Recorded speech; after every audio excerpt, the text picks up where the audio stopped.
Why is my bag so heavy? Just double check. Oh, the sun's gone. Good morning, afternoon or evening, wherever you may be in this wonderful world. We've got rather a grey sky going on over there. Do you think it's going to be any good? Grey, but there's a bit of sun peeping through, so you never know, fingers crossed. Yes, you may have met Mr. Gary Gough, landscape photographer and YouTuber extraordinaire. We did an interview a few years back now, wasn't it? It was one of the best interviews I come I've closer ever done. like this now. No, The focus will work on both of us now, won't it? You see, That way you don't have to do it twice, do you? Or 3 times. As opposed to me standing back here, or worse You're still. a git, right? Because I cocked it up the first time, right? No, are you going to do it again, or are you going to leave that in? If you want to watch the interview he did with me before, which was brilliant, there is a link in the top right-hand corner of your screen right now. Yes, you see, that side. It is right. It is. Yes. We are going to have a chat with Gary. Gary's YouTube channel has grown phenomenally. You've made such a success of it, and you do such gorgeous photography. I want to have a chat with Gary to return, you know, what he did with me, but also we thought it'd be interesting to let you guys have a little bit of behind the scenes, what goes into making what looks like such a simple little 15, maybe 20-minute video about photography. So Gary's making a film, and we're going to earwig in on the back end. Just before you cut off, though, why didn't you do that this morning at sunrise when I was here, when it was persisting down with rain, and I'm talking horizontal rain? It was dark, and I was wet through, shall we say. Why didn't you make it then? Viewers, this is why I am not a hardcore landscape photographer. Right, so this is going to be a little bit awkward, because not only am I going to do a bit to camera, because I want to put a vlog out. I'm in a place I'm super excited to photograph today. And this is why it's awkward, because Mike, in his infinite wisdom, said, I've got a good idea. Why don't I make the first 5 minutes of my video all about the behind the scenes of your video? So now every time I talk to camera, I've got another camera that's whizzing around me, and I'm mic'd up as well. So, right, let's get to where we're going.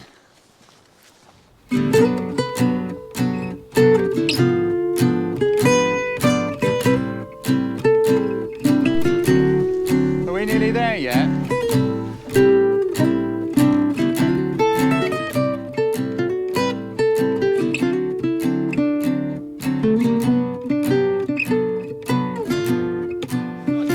Oh, shaking my hand now, yeah? Sod yeah, I shouldn't have bothered. Are we nearly there yet? No.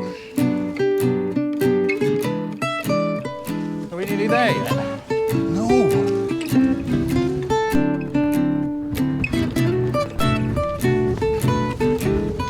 Are we nearly there yet? Mike, no. No.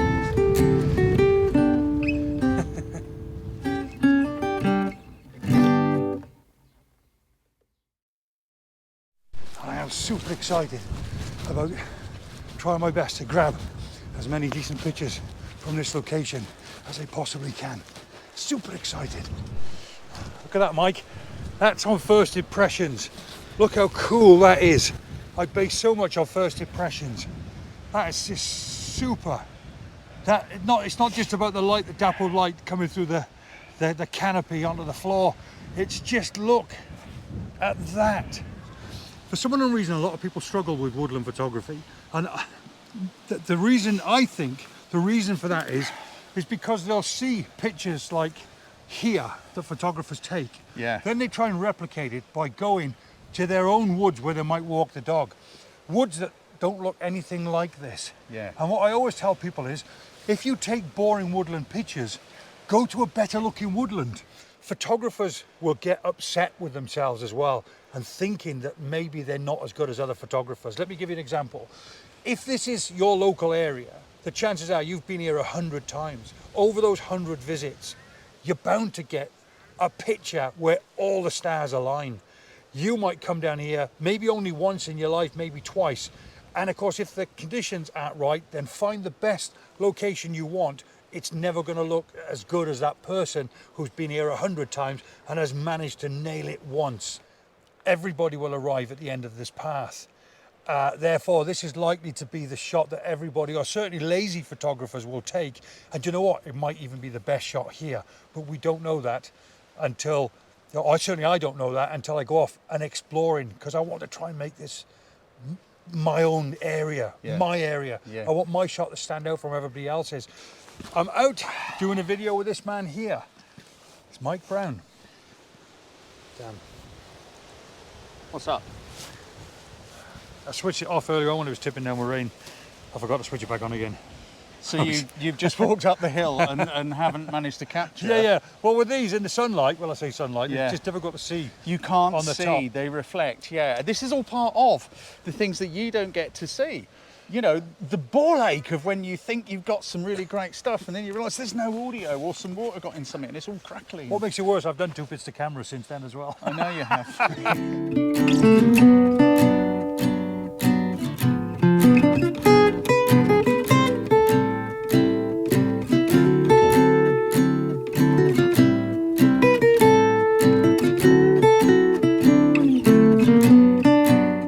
So I like that shot, but I've got to come further back. I want those two further in. As much as I'm a great believer of rules of thirds, placing a single tree right in the centre of the frame with the offshoots going off, creating the top of the frame, if that makes sense. I think that would look nice. Again, it could be so, you know yourself, it could just be so deceiving, can't it? When you look at something, you concentrate on something, because we see so much differently to the camera. Sometimes you can put your camera on your tripod and then you just can't replicate what you can see. No, you without can't. stating the obvious. You can't. I No, find you that can't. I find that very frustrating. Yeah. I think I see the one you mean. It's the one that like a little crown in the middle, isn't it? Yeah. On its own, there's like a little crown sticking out. And it's in some nice light. Go on, do you want to try and take it? I can. Yeah, I'm definitely gonna take it. In and amongst all this shit. These are things that people don't see as well. Yeah.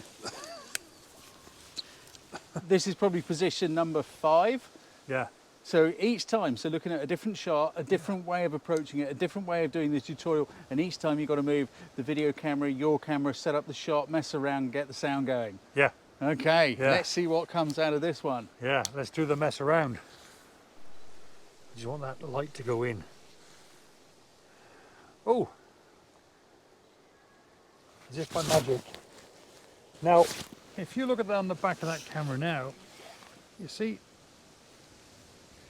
hang on, let's try and get that level. Now, that's what I'm talking about. Unless I opt to shoot that at a really shallow depth of field, this tree here is just blending in with everything else, wherefore our eye concentrates on what we want to see. We want to see that tree. So we look at it, and that's the problem. Sometimes it just doesn't translate very well to the camera. Now, I am struggling with the light ever so slightly, so I'm gonna just continue to wander around doing what I'm doing now, looking for compositions just for myself. And then what I'll do is I'll come back in the morning without all the distractions and I'll just crack on with the pictures, because at the moment it appears that I'm just photographing everything into the sun, and the sun is in and out and in and out, and it's not very complimentary to this style of photography.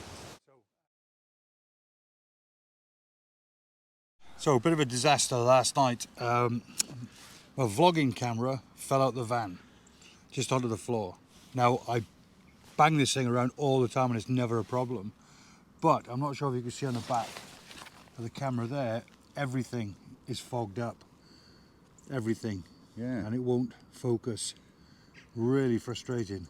I've taken it apart. The sensor looks perfect. I've given it a bit of a wipe, and the lens looks perfect as well. There might be a slight bit of fogging inside that lens, so I'm just going to leave them apart now for the next few hours, and hopefully it is something as simple as moisture, and in which case it'll dry out. But it means now that I have to vlog. Instead of vlogging with this, I'm now going to vlog with this massive great big lump, which is the 5D Mark IV, which is perfectly fine, but it's a big lump to carry around, especially if you want to stand and try and hand hold it, because it's too when too you're heavy. doing a piece to camera. Yeah, so it's a real bind. Not sure if you can see just inside there, but it does look to have a little bit of damp within the elements. Only a tiny. Oh yes, I can see it. Can you see it? Yeah, I can. I can just about see it. If I move up and down at the right angle, I can just see it. So now I've just spotted that under this light.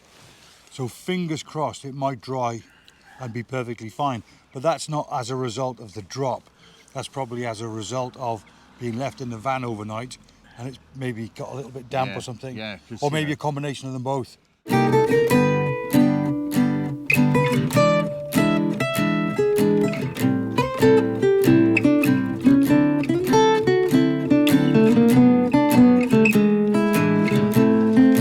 Gary, are we nearly there yet? Don't even go there. How's your jacket, Gary? Wet, Yeah. to say the least. You mean my 100% waterproof jacket? Yeah. Soaking wet. I had Gary's jacket hung up in my B&B last night trying to dry it out for him. I'm pleased to say that my Bearing motorcycle jacket, 100% dry and warm. Thank you, shout out to BIKERHEADZ, the very best motorcycle gear in the country. Go and check them out, there is a link in the description. Thanks guys. Another second hike to get up here into these woods this morning. It's an amazing place, but you know what, I'm struggling with it because I'm not really a landscaper. I can see the potential, but I cannot see the image. I need to sit here and spend time thinking about it, watching how light changes. And that's kind of what Gary's doing. You see the tip of the iceberg, the lovely finished image, and all photographers do this, particularly landscapers and wildlife photographers. It's what goes on below the surface, the research, the multiple trips back to the same place, trying to get something to work. Now Gary is down over there trying to get some shots because we left the car park later than we wanted to due to issues with sound, with cameras being fogged up. I'm not complaining, mind. You know, this is what I'm doing for a living. Bloody marvellous. When we were here last night, Gary was particularly interested with the tree down in here. And I'm going to have a go at it because I'm struggling with this place so much. There's a little bit of light just landed on it. Let's see if I can show you the tree first. It's that one down there. But look, as we shorten the focal length and we see more of these beautiful rocks, is it getting lost? And I certainly don't like this bright area over here. Oh, this place is really challenging me. I think it could be worth climbing up higher to see if I can lose some of the brightness, maybe look down. I'll stand up on here, see what it looks like from up here. Oh, I think that's a little better. I quite like framing it with these two trees, this one and this one, but what I'm also noticing is the light on this one, the side light coming in that way is nice, so probably need to play with that in a minute. So as we increase the focal length somewhere there, but it is so confusing.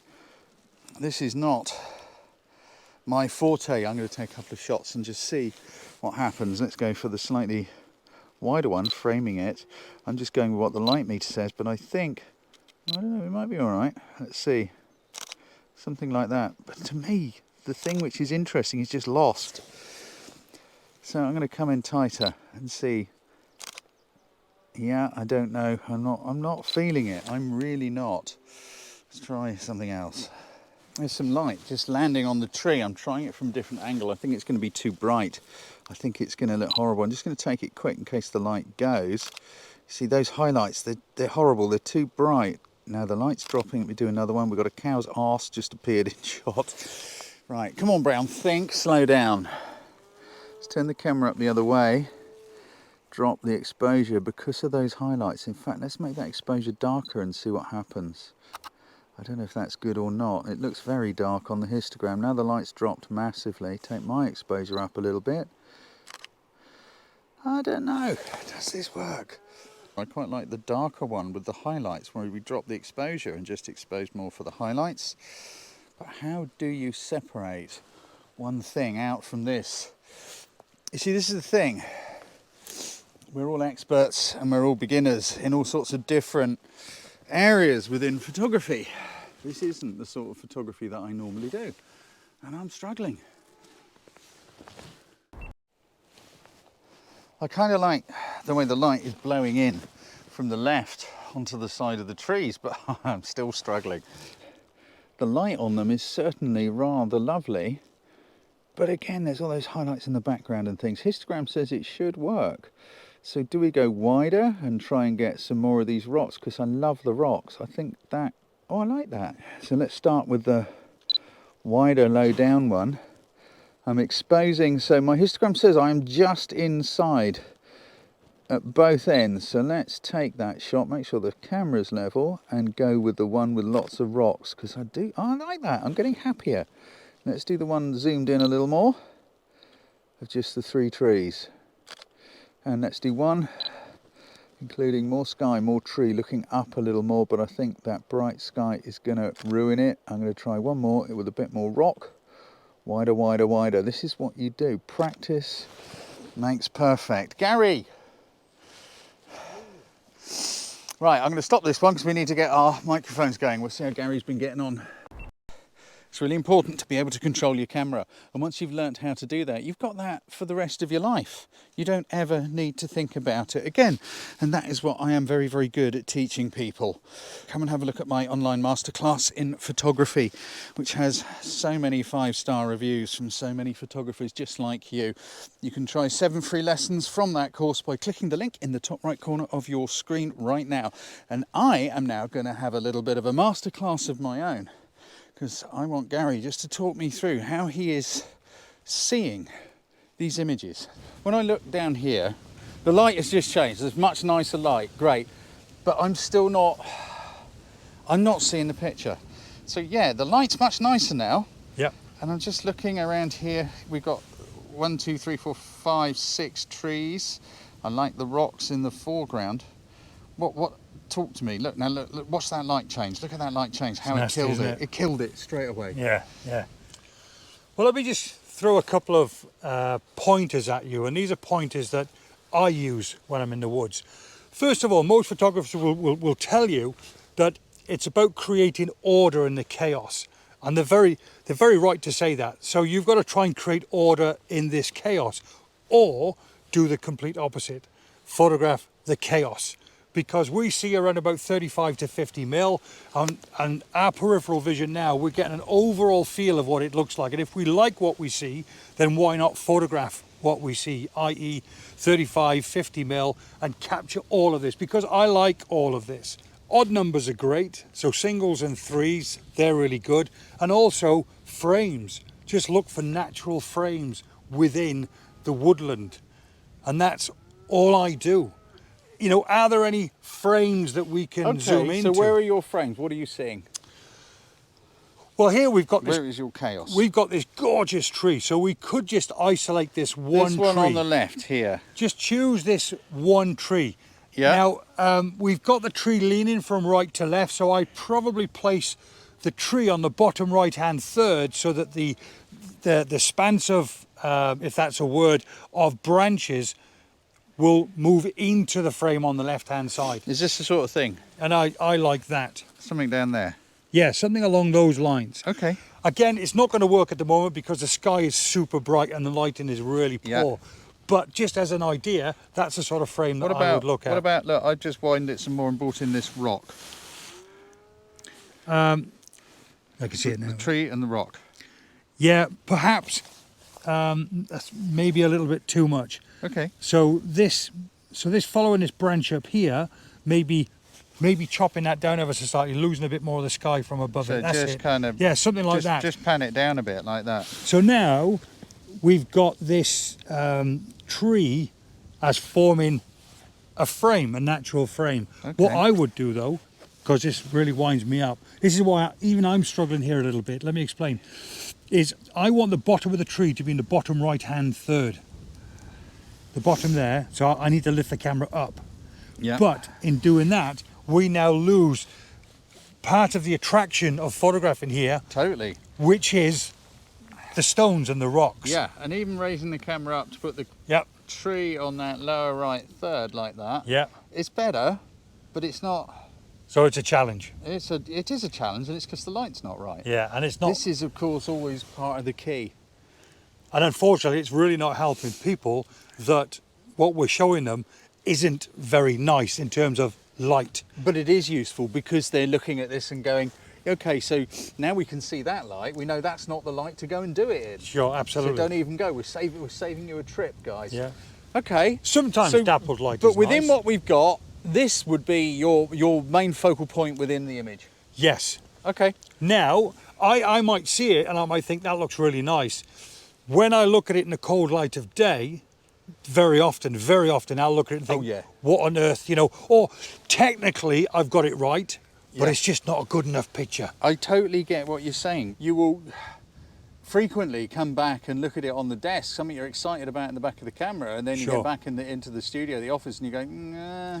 Yeah, yeah. You know. Or better still, what a great composition, but the light's poor. Yeah. So let's earmark this. Next time we come back here under better lighting conditions and the better conditions, then we can come straight to this location and take the shot we know works. This is all about being patient, isn't it? This is about, you know, not being lazy. Not being lazy. Not being lazy. Okay. I tell you what then, so this doesn't go on forever, I'm going to have a little go at shooting a few pictures of this tree. That's going to be my little project for a minute then. Okay. I will post my pictures, as always, onto my Clicker Snap.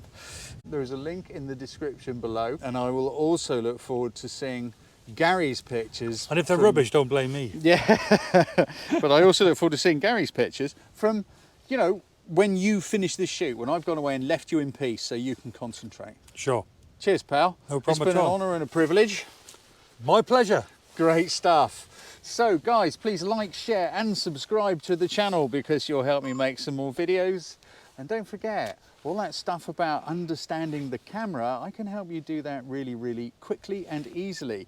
But also, I'm going to put a link in the description below to Gary's website where you can find out about his workshops and his training as well as his studio. Does that work for you, buddy? Perfect. All right. Hope you've enjoyed this little video. We'll see you soon.